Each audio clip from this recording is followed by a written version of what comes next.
ప్రభునామానికి మహిమ కలుగును గాక. అందరు బాగున్నారండి? అవునారా? బాగుంటమే దేవుని చిత్తం. ఎన్నెన్నో సాధన మాత్రం ఉండవచ్చు. ఈ లోకంలో మనం జీవించేటప్పుడు అనేకమైనటువంటి అన్నీ కూడా ఎదుర్కోవాల్సినటువంటి పరిస్థితి ఉంటుంది. వాటన్నిటినీ ఇలాగా సహోదరులు చెప్పారు, కాపరిగా ఉన్నప్పుడు వాటన్నిటి గురించి ఆలోచించాల్సిన అవసరం లేదు. మంచిది మన రీతిగా ఇప్పటివరకు దేవుని పాటల ద్వారా స్తుతించాం. అలాగే మరి ఆరాధన చేశాం. ఈ రీతిగా మనందరినీ కాలేజీలో సమకూర్చి గత సబాతు దినం నుండి ఈ దినం వరకు కాచి కాపాడి ఆయన రెక్కల చోట్ల భద్రపరచి మరి ఒకసారి దేవుని సన్నిధిలో ఈ రీతిగా స్తుతించడం అనేటువంటిది చాలా ధన్యకరమైనటువంటి విషయం. ఇక్కడ కొద్దిమందిలో ఉన్నాం, చాలామంది ఉన్నారు, కానీ వాళ్ళందరికీ లేదు ఈ ధన్యత. కొద్దిమంది మాత్రమే ఉంది. కాబట్టి మనం ఏమంటారు? ధన్యులు అంటారా? ధన్యులు అంటే చెప్పండి. అదృష్టవంతులు, అది కూడా చెప్పచ్చు. అదృష్టవంతులు కదా. ఇప్పుడు లాటరీ టికెట్ కొన్నాం అనుకోండి, లక్షల మంది పంపుకొని ఉంటారు కదా. అందులో ఎవరికైనా లాటరీ తగిలితే ఉంటారు, అదృష్టవంతులండి అంటారు కదా. అట్లాగే ఇక్కడ చాలా మంది ఉన్నారు, కానీ కొద్దిమంది ఉన్నారు కాబట్టి మనం అదృష్టవంతులు. హల్లెలూయా. చిన్న ప్రార్థన చేసుకున్నాం. ప్రార్థన ముందుగా పల్లవి పడుకున్నాం.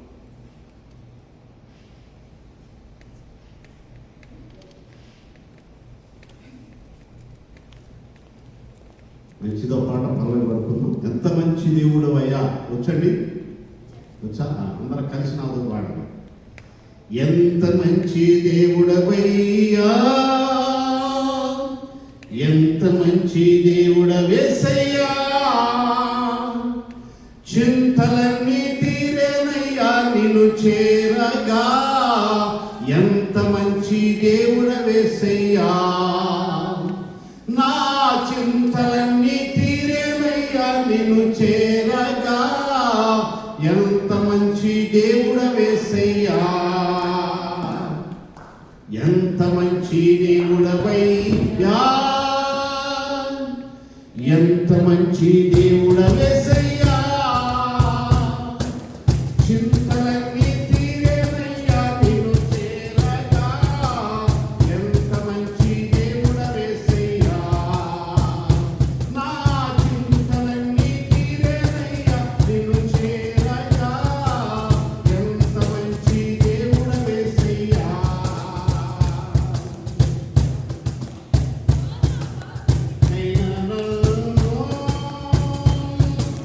ఘోరంగా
తండ్రి, కృప కలిగిన దేవ, కృపా సత్య సంపూర్ణుడా, మా ప్రియ పరలోకపు రాజా, మా తండ్రి, రీతిగా నేను స్థుతించే కృపా ధన్యతను మా కలుగు చేసిన దేవానికి స్తోత్రాలు.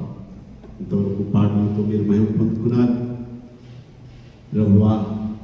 నేను ఆరాధించేటువంటి స్థితిలో ప్రతి ఒక్కరూ ఆరాధించారు.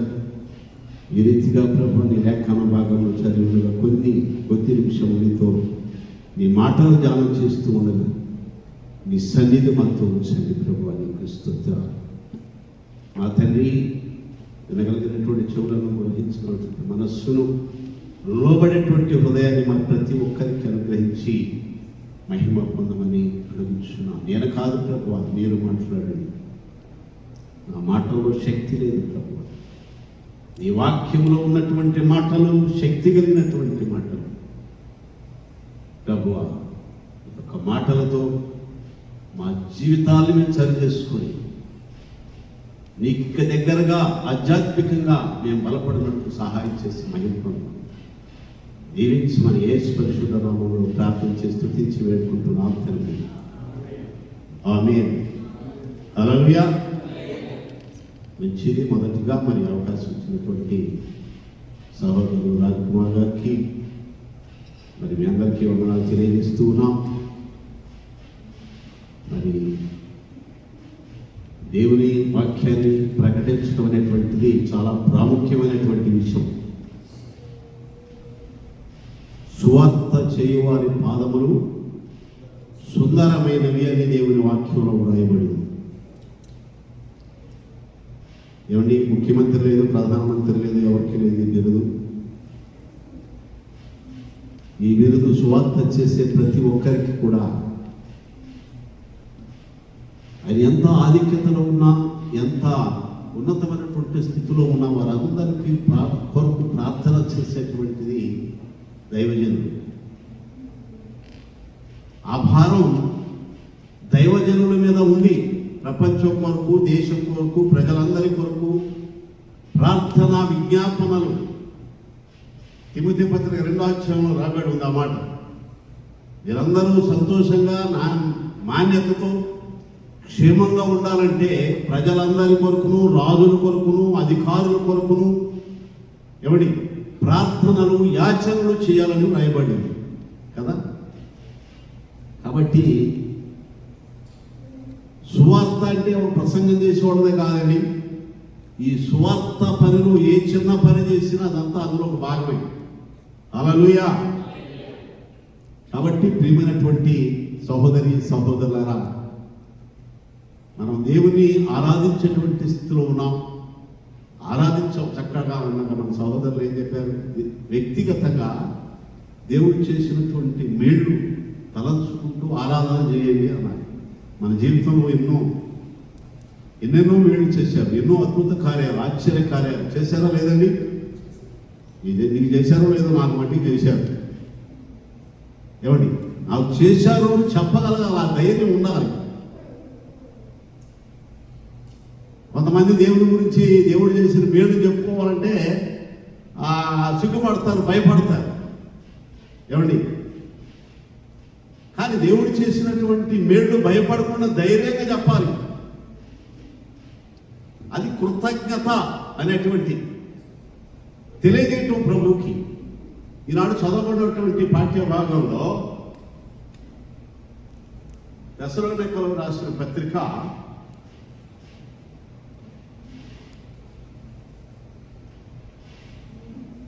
ఇక్కడ 5వ అధ్యాయం 19 నుంచి చదివారు. 5వ అధ్యాయంలో ఆ మొదటి నుంచి ప్రభు రాకడను గురించి అనేక రీతులుగా హెచ్చరిక చేసి, అనేక రీతులుగా ఉన్నటువంటి తెస్సలోనికయ సంఘానికి హెచ్చరికలు చేసినట్లుగా మీరు ఎలా ఉండాలి, ఎట్లా ఉండాలి, అలా నడవాలి అనేటువంటిది ఇక్కడ ప్రస్తావించినట్లుగా దేవుని వాక్యంలో మనం చూసాం. మనం చదవబడినటువంటి వాక్యంలో మొట్టమొదటి వచనం చూస్తే ఇక్కడ ఒక మాట ఉంది, సహోదరుల ఆ కాలమును గురించి, ఆ సమయమును గురించి మీకు రాయనక్కర్లేదు. ఏ కాలమును గురించి అండి?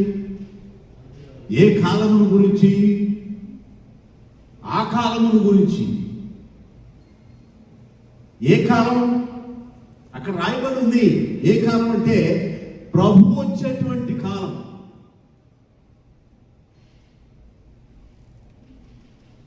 కాబట్టి ప్రభు వస్తాడు.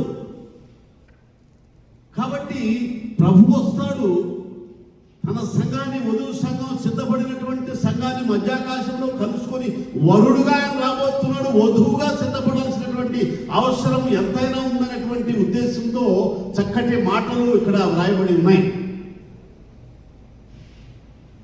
ప్రియమైనటువంటి సహోదరి సహోదరులారా, 5వ అధ్యాయం 4వ వచనం ఒకసారి చూడండి. 5వ అధ్యాయం 4వ వచనం.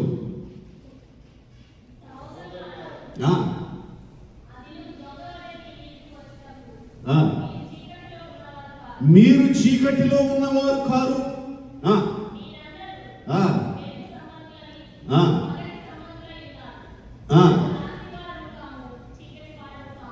హల్లెలూయా. చూడండి, ఇక్కడ ఈ మాటను మనం గమనించండి. అయితే మీరందరూ రాత్రి వారు కాదు, చీకటి వారు కాదు. రాత్రి వారు కాదు, పగటి సంబంధులు, వెలుగు సంబంధులు. ఈ వాక్యాన్ని మనం లోతుగా ధ్యానం చేస్తే, ఏమండి, మీరు నిద్రపోవద్దు, రాత్రులు నిద్రపోవద్దు. దేవుడి ఉద్దేశం ఏంటి? రాత్రులు నిద్రపోవద్దనే. అది కాదని ఆధ్యాత్మికంగా మీరు పగులు అంటే, వెలుగు అంటే పరిశుద్ధత గుర్తు, యేసు ప్రభువుకి గుర్తయింది. రాత్రి అంటే పాపమునకు, సాతానుకు, చీకటి సాదృశ్యంగా కనిపిస్తూ ఉంది. కాబట్టి మీరు చీకటి వారు కాదు, రాత్రి వారు కాదు, వెలుగు సంబంధులు, పగటి సంబంధులు. ఎవరు వాళ్ళు? ఎవరండి? దశలోనిక సంఘానికి పరిశుద్ధులైన పౌలు రాస్తూ ఉన్నాడు. క్రైస్తవ బిడ్డలు ఎలాంటి వారు? వాళ్ళు పరిశుద్ధులు. ఏమండి?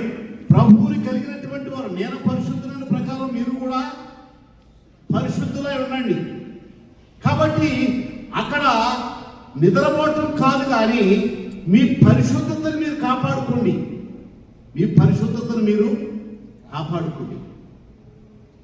మీరు నిద్రపోవద్దు, మెలకుగా ఉండండి.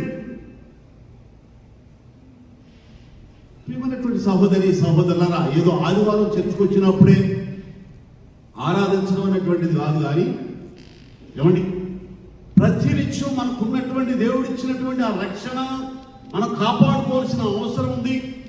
నిద్రమత్తులు కాకంటే ఆధ్యాత్మికమైనటువంటి నిద్రమత్తు అంటే ప్రార్థనలో దిగజారిపోవటం, వాక్యం చదువుటంలో దిగజారిపోవటం, ఏమండి, విశ్వాసంలో దిగజారిపోవటం, ఇవన్నీ కూడా ఏంటి? మీరు కాబట్టి మెలకుగా ఉండండి. అంటే ప్రభు వస్తాడు. ఆ దినముల గురించి మీకు చెప్పనక్కర్లేదు.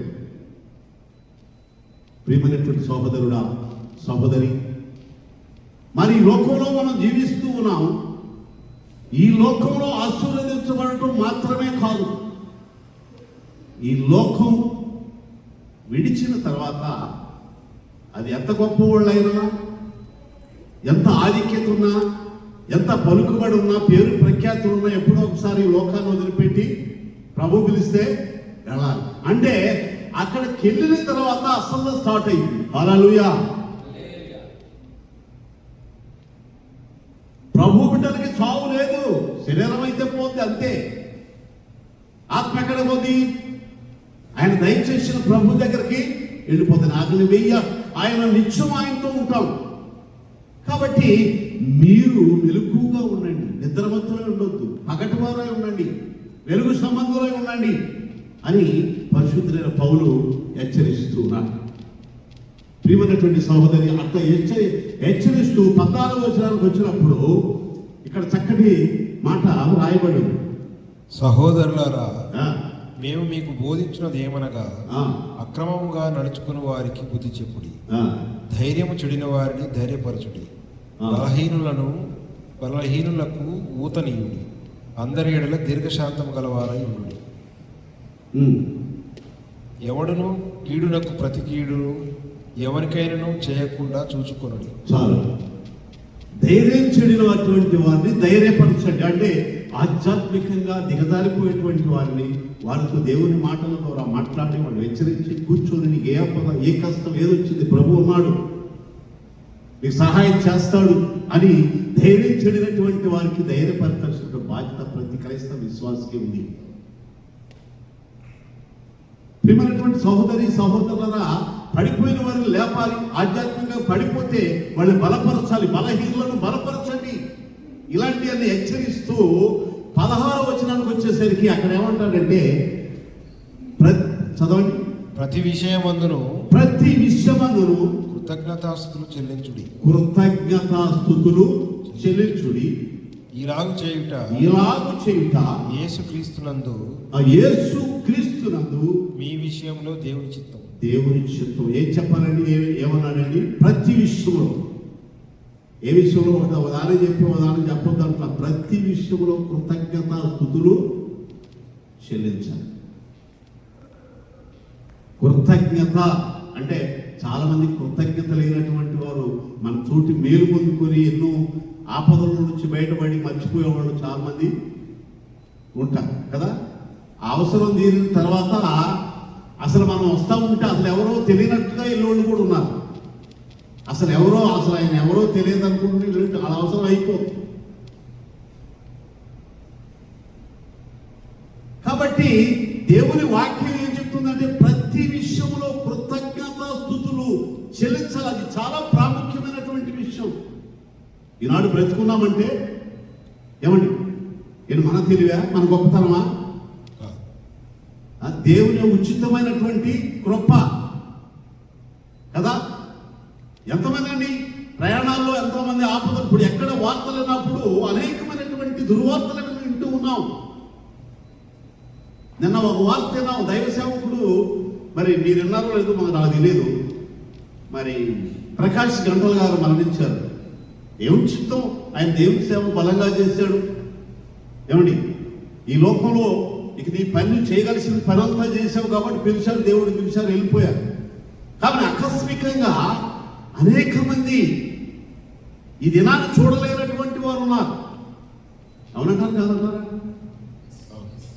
మన దినం ఇచ్చాడు. ఈ నూతన ఉదయకాలం నేను నిత్యం ప్రార్థన చేసుకుంటాను, ప్రభు ఈ దినం ఇచ్చినందుకు నీకు స్తోత్రాలు. ఈ ఉదయకాలం ఈ రీతిగా స్తుతించడానికి నీవు ఇచ్చిన సమయాన్ని బట్టి స్తోత్రాలు. ఈ దినాన్ని చూడలేనటువంటి వారు ఎంతోమంది ఉన్నారు ప్రభు అని ప్రార్థన. అది చాలా ప్రాముఖ్యమైనటువంటి విషయం. నాకైతే నూతనమైన దినాన్ని ఇచ్చాను. ప్రియమైనటువంటి సహోదరి సహోదరులు, కృతజ్ఞత అనేటువంటిది చాలా ప్రాముఖ్యమైనటువంటిది. కృతజ్ఞత లేకపోతే ఏమండి, కృతజ్ఞత లేకపోతే దేవునికి దగ్గర అవడం అసంభవం.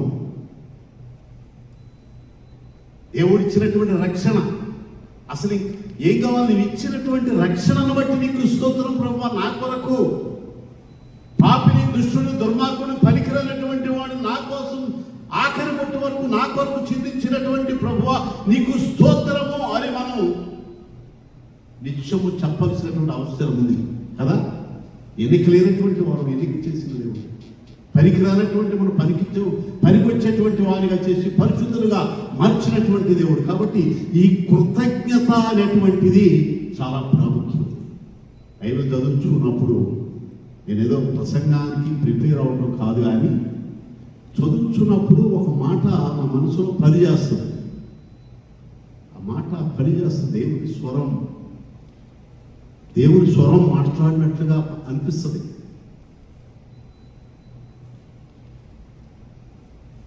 కాబట్టి ఆ మాటల గురించి కొంచెం ధ్యానం చేస్తే అసలు కృతజ్ఞత ఏంటి, కృతజ్ఞత లేకపోతే ఏమైంది, అసలు ఎందువల్ల ఈ మాట వాడింది అని మనం పరిశీలన చేస్తే బైబిల్ గ్రంథంలో అనేకమైనవి జరుగుతాయి. 10 మంది కుష్ఠరోగులు ఉన్నారు. లూకాసు వార్త 17వ అధ్యాయంలో 10 మంది కుష్ఠరోగులే. కుష్ఠరోగం అంటే భయంకరమైనటువంటి వ్యాధి కదా. ఆ కాలంలో, ఇశ్రాయేల్ కాలంలో కుష్ఠి వ్యాధి అంటే వాళ్ళు ఎక్కడుండాలి? లేవియా కాండం 13వ అధ్యాయం 44వ వచనం కాండం చూస్తే వాళ్ళు ఎక్కడ? పాలెం వెలుపల ఉండాలి. పాలెం వెలుపల ఊరు బయట ఉండాలి. వాళ్ళు బట్టలు చించేసుకోవాలి, తల ఎర్రపోసుకోవాలి. ఎవరైనా దూరాలు ఉంటే నేను అపవిత్రుడు అపవిత్రుడిని అపవిత్రుడిని అపవిత్రుడిని నా దగ్గర రావద్దని కేకలేయాలని. అంత భయంకరమైనటువంటి పరిస్థితిలో ఉన్నటువంటి 10 మంది కుష్ఠరోగుల్ని మనం చూస్తాం. చాలాసార్లు బ్రదర్ కూడా చెప్పారు. ఈ 10 మంది కుష్ఠరోగులు యేసు ప్రభు దగ్గరకు వచ్చారు. మీరు 11వ వచనం నుంచి 17 వరకు 18 వరకు చూస్తే ఏది లూకాసు సువార్త 17వ అధ్యాయంలో ఆ చక్కగా ఆ యొక్క సంభవం అంతా రాయబడింది. కానీ యేసు ప్రభు దగ్గరకు రావడానికి కూడా అలా అవకాశం లేదు, రావడానికి లేదు. ఆ రోజుల్లో మనిషి దగ్గరికి ఏ మనిషి దగ్గర రావడానికి లేదు. నేను అపవిత్రుని అపవిత్రుని అని కేకలేయాలా. కేకలేయకపోతే ఆయనకు ఒక నేరం అయింది. కాబట్టి యేసు ప్రభు దగ్గరకు వచ్చాడు, దూరంగా నిలబడ్డాడు. దగ్గర రాకుండా దూరంగా నిలబడి, అయ్యా ఈ వ్యాధి నుండి మమ్మల్ని స్వస్థపరచు ప్రభు అని కేకలేశాడు. ప్రియమైనటువంటి సహోదరుడా సహోదరి, యేసు ప్రభు ఏమి చెప్పలేదు, మీరు వెళ్ళి యాజకులకు కనపరచుకోండి అని. అంటే అది ఉద్దేశం ఏంటి? మీకు స్వస్థత ఇచ్చేసారు, మీరు వెళ్ళిపోండి, మోషే ధర్మశాస్త్ర ప్రకారం మీరు ఆ యాజకులు కనిపించుకోండి, ఆయనకి ఇచ్చే కానుకేది ఇచ్చేసేయండి అని చెప్పాడు. కానీ వెళ్ళారు. వెళ్తా ఉండేటప్పుడే వీళ్ళందరూ స్వస్థత వచ్చేసింది. ప్రియమైనటువంటి సహోదరుడా సహోదరి, స్వస్థత వచ్చింది చూసి సంతోషపడుకుంటూ గంతులేసుకుంటూ ఒక వ్యక్తి వచ్చాడు, ఒక సమరయుడు వచ్చాడు. యేసు ప్రభు దగ్గర సాగిలపడి సాష్టాంగ నమస్కారం పడి స్తోత్రం ప్రభు అన్నాడు. కృతజ్ఞత, హల్లెలూయా. కృతజ్ఞత అనే దాని మీద నేను చెప్తున్నా. కృతజ్ఞత అంటే 10 మంది పొందుకున్నారు, 10 మందికే స్వస్థత వచ్చింది. నువ్వు పనికిరాని వాడుగా ఊరు బయట ఉన్నావు, అపవిత్రమైనటువంటి వాడుగా ఉన్నావు, కానీ ప్రభు నిన్ను స్వస్థపరిచాడు. అయితే ఆ 10 మందిలో నుంచి ఒక సమరయుడు పరిగెత్తుకుని వచ్చాడు. పరుగెత్తుకుని వచ్చి సాగిలపడి ప్రభుకి స్తోత్రం చెప్పాడు. ప్రియమైనటువంటి సహోదరి సహోదరులారా, ఈ మిగిలిన 90 ఎక్కడ? ఒక్కరే వచ్చారు. ఈ మిగిలిన 90 ఎక్కడా అని అడిగాడు యేసు ప్రభు. ప్రియమైనటువంటి సహోదరి, ఎంతమంది మేలు పొందుకున్నారు, స్వస్థత పొందారు, తిరిగి వచ్చింది ఎవరు? ఒక్కడే, ఆ అన్యుడి తప్ప ఎవరు రాలేదా అని అడిగాడు యేసు ప్రభు. ప్రియమైనటువంటి అంటే 9 మంది కృతజ్ఞత లేనటువంటి వారు, ఒక వ్యక్తి అన్యుడు కృతజ్ఞత కలిగినటువంటి వాడు. ప్రియమైనటువంటి సహోదరుడా సహోదరి, ఆ 9 మందిలో ఉన్నామా మనం? లేకపోతే తిరిగి వచ్చినటువంటి ఆ ఒక్క వ్యక్తిలాగా ఉన్నామా? మనం పరిశీలన చేసుకోవాల్సిన అవసరము ఎంతైనా ఉంది. ప్రియమైనటువంటి సంగమా, కాబట్టి ఈ కుష్టు మనందరినీ కూడా పాపం అనే కుష్టు నుండి ప్రభు రక్షించాడు. హల్లెలూయా. ఆ కుష్టికి, పాపం అనే కుష్టికి మందు లేదు. ఏ డాక్టరు ఏమి మందు ఇవ్వలేడు కదా. నీ చిన్నప్పుడు మాట్లాడు, పాప రోగానికి మందు అది పరుగెత్తి కొనుక్కుంటే దొరకది మందు. పాప రోగానికి మందు, ఎట్టి రోగమునైనా పట్టగలది ముందు, ఎట్టి రోగమునైనా పట్టగలది ముందు. ఒట్టిదని తినకుంటే పట్టుగతి ముందు, పాప రోగానికి ముందు. ఇది పరుగెత్తి కొనుక్కుంటే దొరకది ముందు, పాప రోగానికి ముందు. పాప రోగానికి ముందు కనిపెట్టిన వాళ్ళు ఎవరైనా ఉన్నారండి? ముందు కనిపెట్టిన వాళ్ళు ఉన్నారా?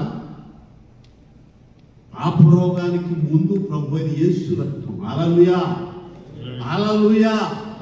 పాపం అనే కుష్టితో మానవులు కొట్టుమిట్టులాడుతున్నటువంటి పరిస్థితులలో ఆ యొక్క కుష్టు నుండి, పాపము నుండి, మోసము నుండి, పనికిరాని స్థితిలో నుండి, పాపపు ఊబిలో నుండి నిన్ను నన్ను పైకి లేపి ప్రభు ఒక పరిశుద్ధులుగా మార్చి నీ లోకములో ఒక మంచి వ్యక్తిగా, ఒక పరిశుద్ధమైనటువంటి జీవితం ఇచ్చినటువంటి దేవుణ్ణి నువ్వు ఎన్నిసార్లు స్తుతించినా తనివి తీరదండి. తనివి తీరదంటారా? ఆయన రుణం తీర్చుకోగలమా? తీర్చలేము. ఏమిచ్చి మనం పాడతాం కదా, పాడతాం.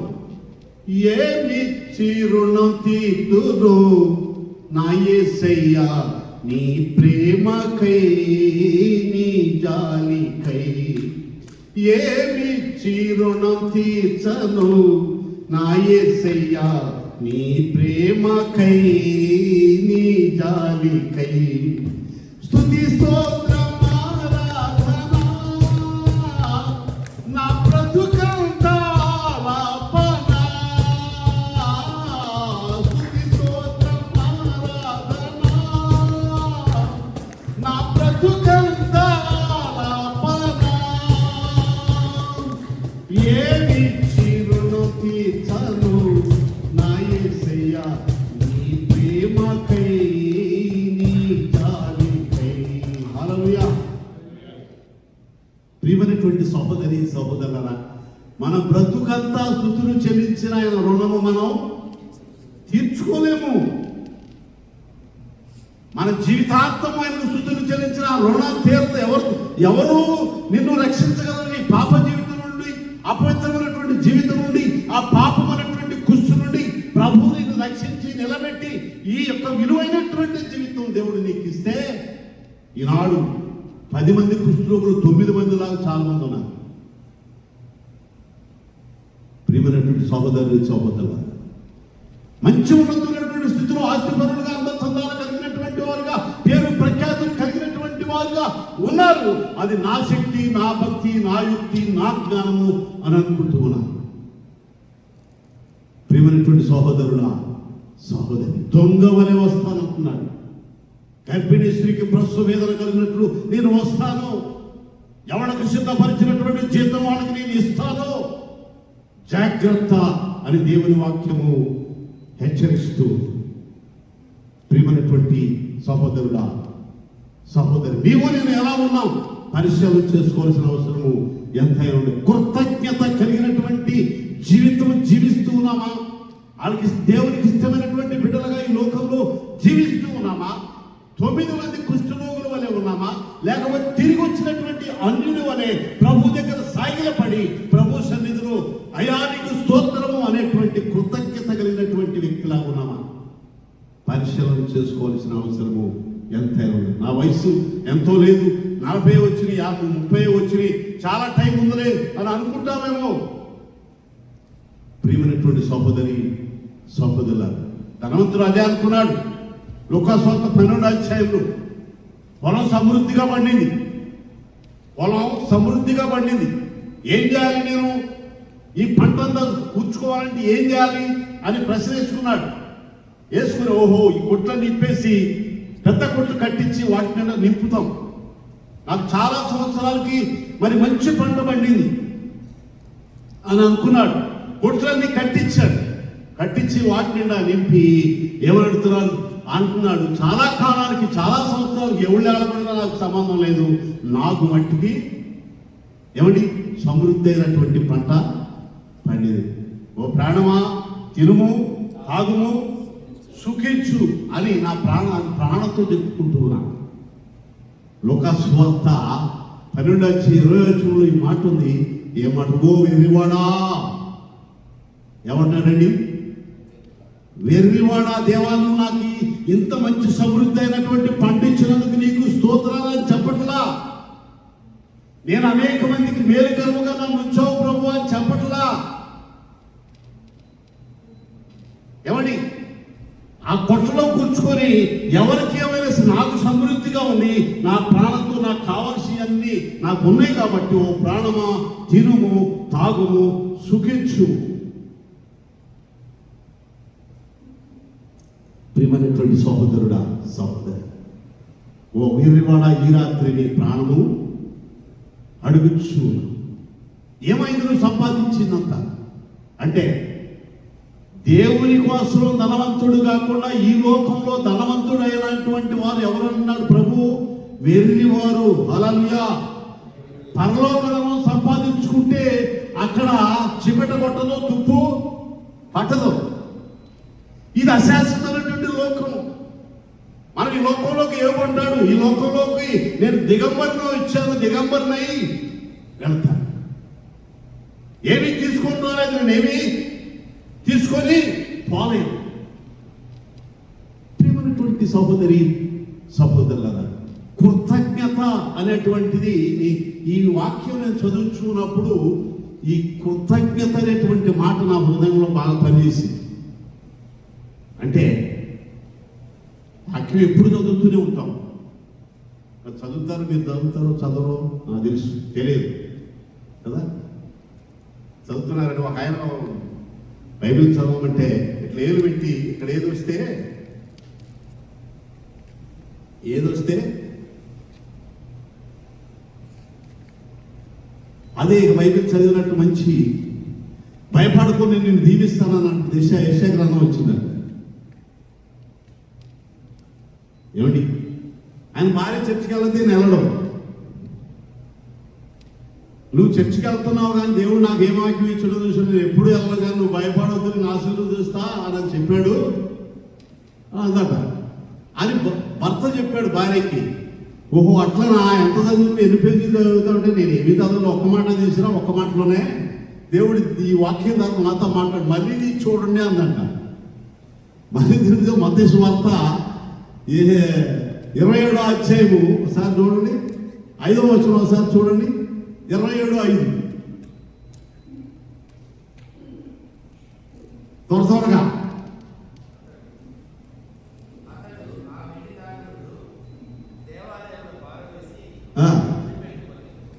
ఊరి పెట్టుకోలేము. ఏంటంటే అక్కడ అతను నాణ్య దేవాలయంలో బారేసి ఊరి పెట్టుకోలేనాక వచ్చింది.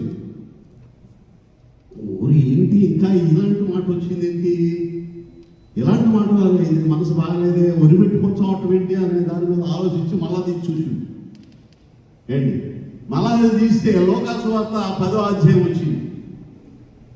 10:37 ఒకసారి చూడండి.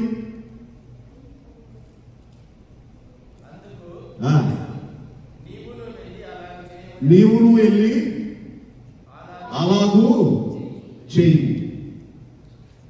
అని మొదట మాట తీస్తే ఎట్లా వచ్చింది, ఉరిపెట్టుకొని చచ్చిపోయినా వచ్చింది. తర్వాత తీస్తే నువ్వు కూడా అదే పని చేయాలి మళ్ళీ వచ్చింది. ఏంటది ఇదేంటది ఇది వాక్యం ఏంటి ఇదేంటి అని మళ్ళా భార్యకి చెప్పట్లే ఈ వ్యవహారం. మళ్ళీ ఇంకొకటి తీద్దామని మళ్ళా ఇంకొక వాక్యం తీస్తే ఏమొచ్చింది, యోహాను సువార్త 13:27 వచ్చింది. చదవండి దయచేసి.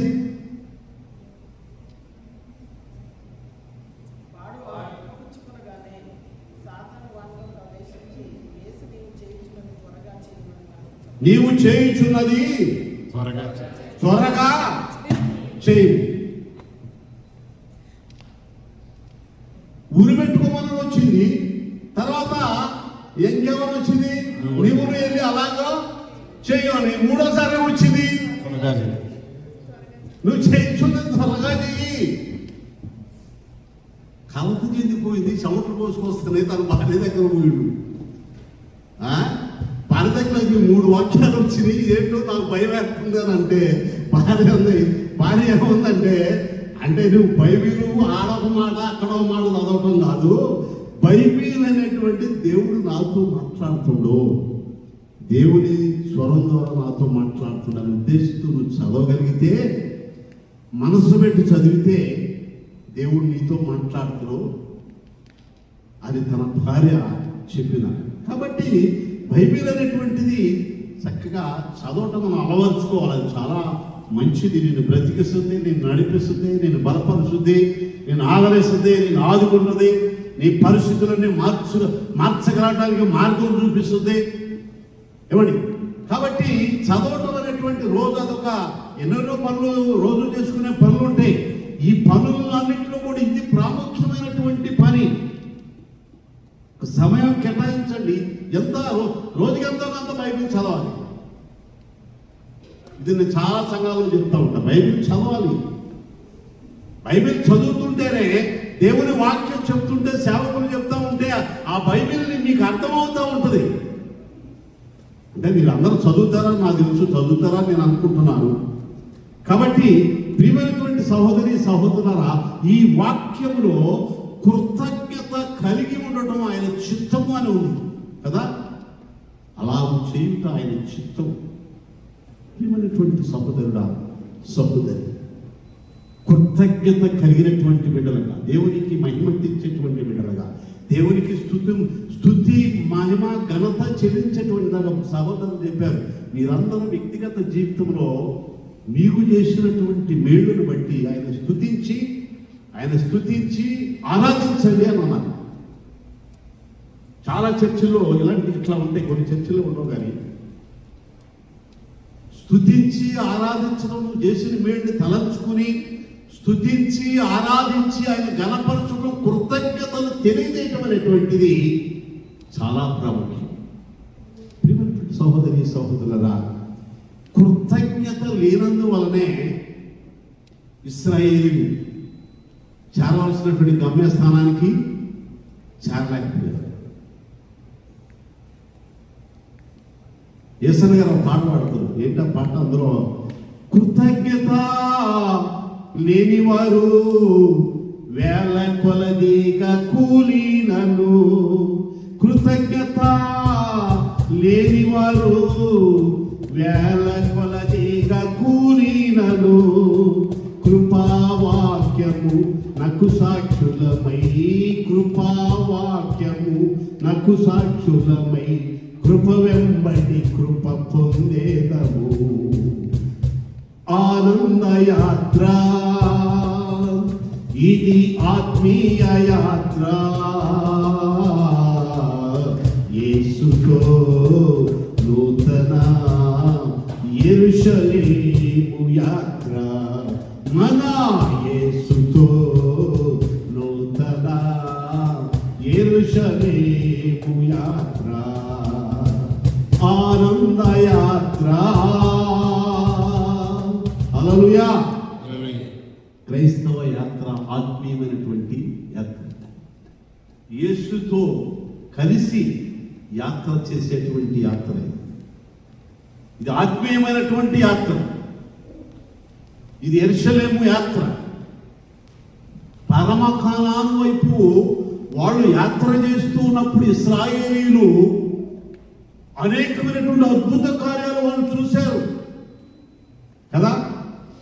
అనేకమైనటువంటి అద్భుత కార్యాలు వాళ్ళు చూశారు. 78వ దావీదు కీర్తన చూడండి ఒకసారి, 23వ వచనం చూడండి.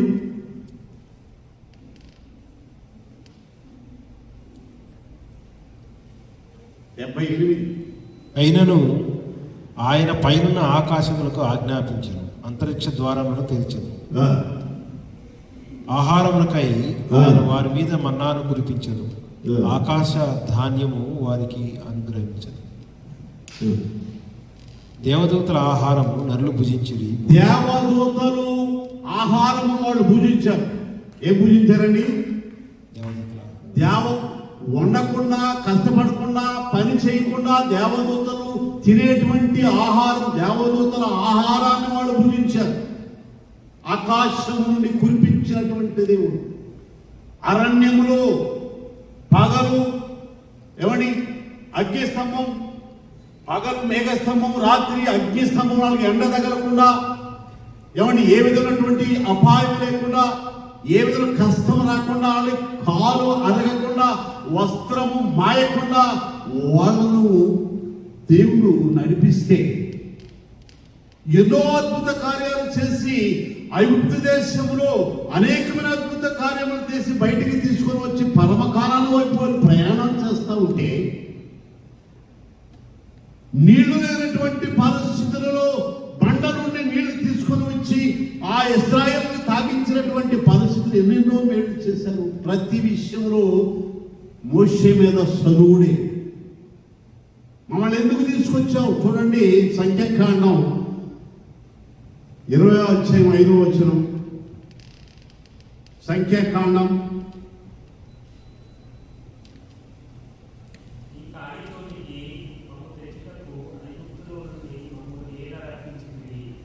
చదువు గట్టిగా. ఈ స్థలంలో గింజలు లేవు, అంజూరాలు లేవు, ద్రాక్షాలు లేవు, తాగడానికి నీళ్ళే లేవు అనేది.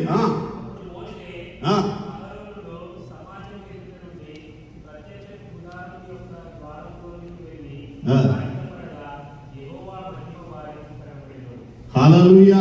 ఏమంటారండి, ఇక్కడ ద్రాక్షాలు లేవు, దానిమ్మలు లేవు, అక్కడ ఐగుప్తులో ఎన్నో ఐగుప్తుని విడిచిపోయి వచ్చారు, కానీ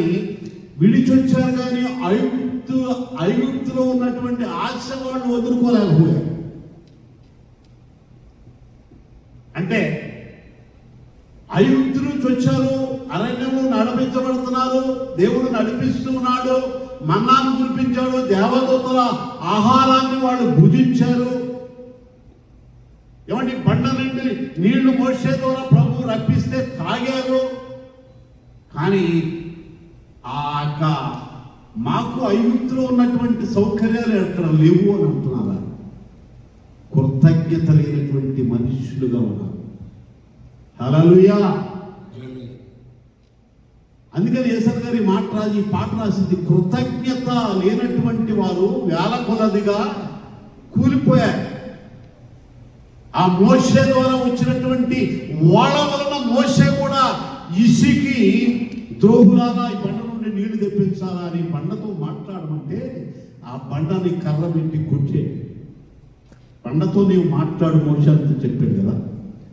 ఆ మాటలు ఉన్నాయన కట్టితో చూశాడు, కానీ ఆ కానాను దేశాన్ని కంటితో చూశాడు, కానీ మోషే దగ్గర నీవు నా నామాన్ని అభ్యంతరపరిచావు కాబట్టి నీవు కంటితో చూస్తావు, కానీ కాను అక్కడ మోతలేదు. మరి కారణం ఏంటి? ఇశ్రాయేలు విసిగింపు, వాళ్ళ సనుగుడు. ఏమండి, ఎంత 6 లక్షల కాల్పనాన్ని నడిపిస్తూ ప్రతి విషయంలో సణుగుతూ అది ఏది తక్కువైనా ఏది కోసం సణిగినా ఆ ప్రభు సన్నిధిలో మోషే మోకరించి ప్రార్థన చేసేవాడు. ప్రియమైనటువంటి సహోదరుడు, నీవు నేను ఎలా ఉన్నావు? ఆ కానాను దేశంలో ఆ తరములో ఎవరు కూడా ఆ యొక్క వాగ్దాన దేశాన్ని చేరినట్టుగా బైబిల్లో వ్రాయబడింది. కారణం ఏంటంటే కృతజ్ఞత లేనటువంటి వారు. కృతజ్ఞత, ప్రభువా నాకు కచ్చిపించావు, నీకు స్తోత్రం. చిన్నదే ఇది పెన్ను కొనిచ్చారు వాళ్ళు. ఒక పెన్ను కొనిస్తే, ఏమండి, మా పిల్లలు చిన్నప్పుడు నేను నేర్పించామండి, దేవుని స్తోత్రం చెప్పాను స్టార్ట్ చేయమని చెప్పు. వాళ్ళు ప్రార్థన చేసి, లేకపోతే తీసుకొచ్చి వాళ్ళ అమ్మ దగ్గర కానీ నా దగ్గర కానీ ప్రార్థన చేయించుకుని వాడుకున్నాం. పుస్తకం కానీ, అది నూతన వస్త్రం కానీ, అది ఏదైనా చిన్నదైనా సరే, దేవానికి స్తోత్రాలు, నీవు ఇచ్చినందుకు స్తోత్రాలు. లేనటువంటి వారు అనేక మంది ఉన్నారు, వాళ్ళకి ప్రభు నాతో పాటు. హల్లెలూయా. ప్రియమైనటువంటి సహోదరుడు, కృతజ్ఞత కలిగి మనం ఈ లోకంలో జీవిస్తే దేవుడిని ఉన్నతమైనటువంటి స్థితిలో నడిపించేవాడిగా ఉన్నాం. ప్రియమైనటువంటి సంఘం, 10 మంది కుష్ఠరోగుల్లో 9 మంది కృతజ్ఞత లేనటువంటి వారుగా ఉన్నారు. సంఘాలు అనేక మంది సంఘాలు ఉన్నాయి, విశ్వాసులు అనేక మంది ఉన్నారు. కృతజ్ఞత కలిగినటువంటి వారు ఎంతమంది ఉన్నారు? ఏమండి, గర్వం అనేటువంటి కుష్ఠు, ఈర్ష అనేటువంటి కుష్ఠుంది. ఈ లోకంలో అహం, నాకంటే గొప్పవారులే, నేను బాగా పాడగలను, నేను బాగా ప్రార్థన చేయగలను, నేను బాగా వాక్యం చెప్పగలను.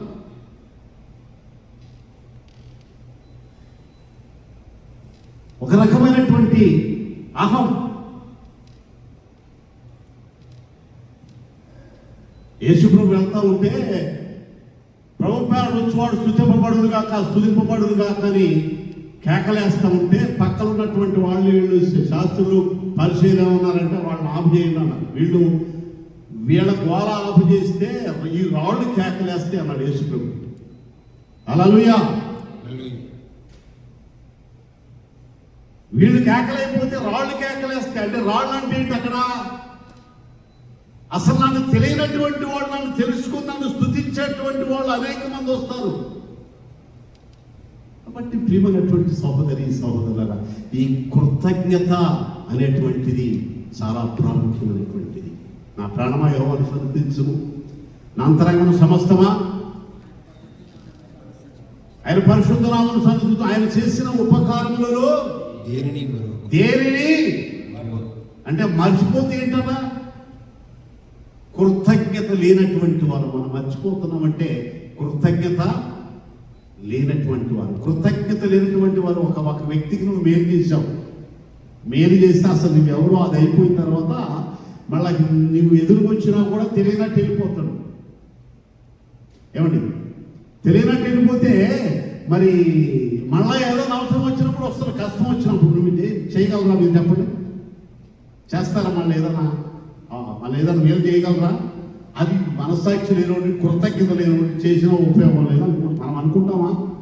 అనుకుంటాం. దేవుడు ప్రేమామయుడు కాబట్టి ఇశ్రాయేలు అనేకమైనటువంటి పాపములు చేస్తే ఆయన మన్నించి వాళ్ళకి కావలసినటువంటిది అన్ని ఇస్తానే ఉన్నాడు. కానీ ఆ కృతజ్ఞత లేనటువంటి వానందువలన ఏమండి, వాళ్ళు 40 సంవత్సరాలు 40 రోజుల్లో కనాను దేశానికి చేరాల్సినటువంటి వాళ్ళు 40 సంవత్సరాలు తిరిగారు. వీళ్ళ మార్పు వస్తుందని చూశాడు, ఏ మార్పు రాలేదు. సడిగేటువంటి వారుగా, కృతజ్ఞత లేనటువంటి వారుగా ఆ జీవిస్తూ ఉన్నప్పుడు ఏమండి, వాళ్ళందరూ కూడా అరణ్యంలోనే రాలిపోయారు.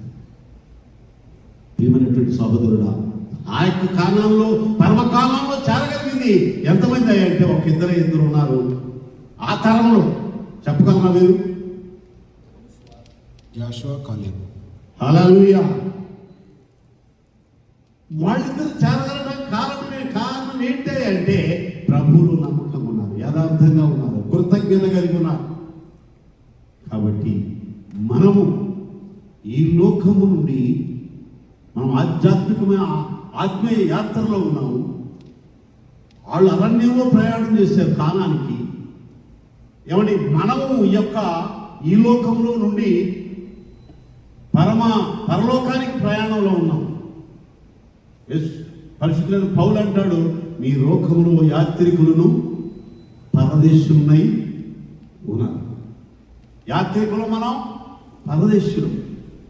కాబట్టి యాత్రలో, ఈ లోక ఆధ్యాత్మికమైన యాత్రలో మనం కృతజ్ఞతా భావం లేనటువంటి వారుగా ఉంటే మనం చేరవలసినటువంటి గమ్యస్థానానికి చేరలేము. అందుకే అంటాడు, మీరు రాత్రి వారు కాదు, చీకటి వారు కాదు, మీరు వెలుగు సంబంధులు, పగటి సంబంధులు. మీరు రాత్రి వారు కాదు, చీకటి వారు కాదు. ఎవరికి చెప్తున్నారు? దశలోనిక సంఘంలో ఉన్నటువంటి విశ్వాసులు చెప్తూ ఉన్నాడు. కాబట్టి మీరు వెలుగు సంబంధం అంటే మీరు పరిశుద్ధులు, మీరు ప్రభు బిడ్డలు. కాబట్టి ఆ పరిశుద్ధతలో నుండి ఆ యొక్క జారిపోవద్దు. ఒకరినొకరు హెచ్చరించుకోనండి, ఒకరికొకరు సహాయం చేసుకోండి, ఒకరు సంతోషించండి, ఆనందించండి, బలహీనలను బలపరచండి. అనేక రకమైన హెచ్చరికలు చేస్తున్నట్లుగా దేవుని వాక్యంలో మనం చూస్తూ ఉన్నాం. ప్రియమైనటువంటి సహోదరుడా, సహోదరి, నీవు నేను ఎలా ఉన్నా ఒకసారి పరిశీలన చేసుకోవాల్సిన అవసరము ఎంతైనా ఉంది. కృతజ్ఞత అనేటువంటిది చాలా ప్రాముఖ్యం. ఏదో చేయక్కర్లా, ఉద్యోగం నాకేం ఉద్యోగం లేదు, అసలు మనం బ్రతుకుంటమే దేవుని కృప. ఇస్తాడు, తప్పకుండా ఇస్తాడు దేవుడు. నమ్మటం నీ వాళ్ళైతే నమ్మవానికి మన ఇష్టమైనప్పుడు కాదు, ఆయన ఇష్టం వచ్చినప్పుడు తప్పకుండా ఇస్తాడు. అది నమ్మి ఆయన వైపు చూస్తే, నువ్వు నమ్మితే దేవుని మహిమని చూస్తావు, మరే మారుతుందని చెప్పాడు ప్రభు. నమ్మితే చూస్తావు. నమ్మే రాళ్ళు దేవుని మహిమని చూశారు, చనిపోయిన లాజరు లేచాడు. హల్లెలూయా. కాబట్టి ఏమీ లేకపోతే, ఏమీ లేనటువంటి స్థితిలో నుండి అన్నీ ఉన్నవారిగా చేస్తాడు దేవుడు. అవసరమైనటువంటి వాడు. అడుగుడి మీకు ఇవ్వండి, ఎత్తుకుడి మీకు దొరుకుడు, తట్టుడి మీకు తీవండి అని దేవుని వాక్యం మత్తయి సువార్త 7:7లో రాయబడినట్లుగా అడుగుతుంటాం. కానీ వెతకం ఆయన సన్నిధిని వెతకం. అడిగితే ఇస్తానన్నాడు, కానీ ఆయన సన్నిధిలో ఆయన సన్నిధి ఎతకాలి, ఆయన ఎతకాల. అందుకే దావీదు భక్తుడు, నీవు నాకుండగా లోకంలో ఏది అక్కర్లేదంటాడు.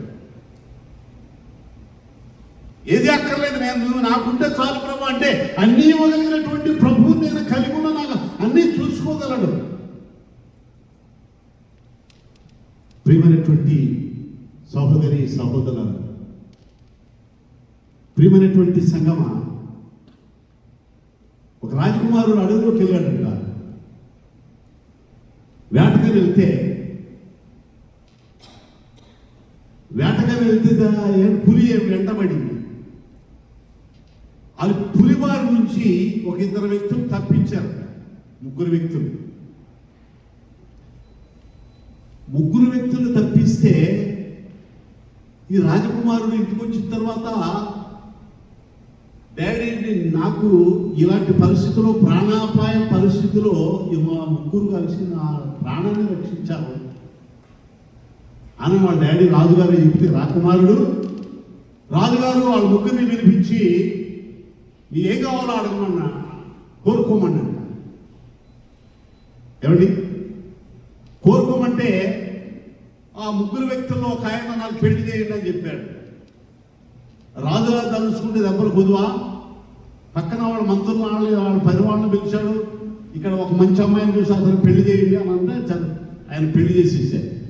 నీకేం కావాలి ఇంకా ఇంకొక వ్యక్తిని అడిగితే ఆయన ఏమన్నాడంటే నాకు మంచి ఉద్యోగం కావాలి అన్నాడు. మంచి ఉద్యోగం కావాలంటే చాలా ఆయన ఉద్యోగం పెద్ద సమస్య ఏం కాదు కదా రాజు. ఆ ఉద్యోగం ఆయనకు కావాల్సినటువంటి ఉద్యోగం, మంచి ఉద్యోగం అంటే ఉద్యోగం ఇచ్చేసాడు. మూడో వ్యక్తి నీకేం కావాలి అంటే నాకు ఏమి వద్దయా, మీరు నా ఇంటికాడ భోజనం చేస్తే చాలు అన్నాడు. నా ఇంటికి వచ్చి భోజనం చేస్తే చాలు. అదేంటే నేను భోజనం చేస్తే నీకేంటి అన్నట. అది కాదయ్యా, మీరు నా ఇంట్లోకి వచ్చి కాలు పెట్టి కూర్చొని భోజనం చేస్తే చాలు. పోనీ అలాగే కానివ్వు అన్నాడు. అయిపోయినప్పుడు జరిగింది ఏంటంటే మరి రాజుగారు వాళ్ళ ఇంటికి భోజనానికి వెళ్ళాలా. రాజుగారు భోజనానికి వెళ్ళాలంటే వాళ్ళకి ఏమైనా చిన్న గుడిసె ఉంది. ఆ గుడిసెలోకి ఎట్లా వెళ్తారైనా రాజుగారు ఆర్డర్ చేశాడు, ఆయన మంచి ఇల్లు కట్టేయమని. ఆర్డర్ చేస్తే మంచి ఇల్లు కట్టేసేది. ఆ ఇంట్లో ఇంకేమేమి అవసరాలు ఉన్నాయో అవన్నీ చూసి మరి రాజు పరివారం అందరూ వస్తారు. రాజు ఒక్కడే రాదు కదా, పరివారం అందరూ వస్తారు కదా. వాళ్ళందరూ కూర్చోడానికి సోఫా సెట్లు, వాళ్ళకి కావాల్సిన అన్ని ఏర్పాట్లన్నీ చూసారా అని అడిగితే మంత్రుల్ని, అయ్యా అన్ని చూసాం, అక్కడ ఏమీ లేవు, ఆ ఇంట్లో అని కావాల్సిన అన్ని ఏర్పాటు చేసాం అని అన్నారు. అయినప్పుడు రాజు వచ్చే ఆ రోజు ఆసనమైంది. ఇంకా ఏం కావాలి, అక్కడ ఏం కావాలి ఏంటంటే అక్కడ ఊరు మరి రాజుగారు రావాలంటే మంచి రోడ్లు ఉండాలి కదా. ఇప్పుడు ఇప్పుడు మంత్రి వస్తుంటే ఏం చేస్తారు, మా దగ్గర అయితే ముగ్గు కట్ట పోసి పక్కన రోడ్లన్నీ శుభ్రం చేసి బ్రహ్మాండం ఉంచుతారు కదా. ఎస్కాట్ వస్తుంది ముందు, ఎంత అసలు బాగుందా లేదా ప్రదేశం అంతా పరీక్ష చేసి అప్పుడు బాంబులు పెట్టారా ఏం చేసేది, ఇదంతా పెద్ద హంగామా జరుగుతుంది ముందు. అట్లా అయితే మార్గం లేదు. ఆయన పోవడానికి కారు ఆయన పరివారంతో వాళ్ళ మంత్రులు వాళ్ళందరూ రావాలంటే అక్కడ రోడ్లు లేదు వాళ్ళ ఇంటికి పోవడానికి. రోడ్లు వేసేయడం మంత్రులుగా ఆర్డర్ చేసి రోడ్లు వేసేసారు. ప్రియమైనటువంటి సహోదరు రోడ్లు వేసేసారు. రాజుగారు వచ్చేసాడు. రాజుగారు వచ్చినాడు, భోజనం చేసి విశ్రాంతి తీసుకోవాలంటే చక్కగా మరి ఒక విశ్రాంతి హాల్ ఏర్పాటు చేశారు వాళ్ళందరూ కూర్చొని కలిసి మాట్లాడుకోవడానికి. కాబట్టి దీనికి అంటే ఆ ముగ్గురులో ఎవరు తెలియకలడు, ఎవరు అంటే అసలు రాజే నాకుంటే నాకు ఏ కొద్దు ఉండదు అనుకున్నాడు ఆయన. రాజు నా ఇంటికి వస్తే నాకు ఏ కొద్దువో ఉండదు. కాబట్టి నీవు నాకుండగా లోకంలో ఏది అక్కర్లేదు. ఈ లోకంలోనే రాజు ఇంట్లోకి వస్తే ఈ లోకంలోనే కావలసినటువంటి సదుపాయాలన్నీ ఆయన ఏది అవసరం వాళ్ళని తీర్చగలిగినటువంటి ప్రభు, నిన్ను సృష్టించిన ప్రభు. ఏమండి ఆయన అరచేతితో నిన్ను చెక్కుకున్నటువంటి ప్రభు నువ్వు కలిగి ఉంటే ఏమండి ఈ లోకంలో నీకేం తక్కువగానే ఇస్తాడు. ఏదైనా కొలువు ఉందా, అందుకని యెహోవా నా కాపరి నాకు లేమి కలుగు. కాబట్టి ప్రియమైనటువంటి సహోదర, కాబట్టి క్రైస్తవ విశ్వాసంలో ఎన్నో శ్రమలు ఎదురవచ్చు, కష్టాలు ఎదురవచ్చు,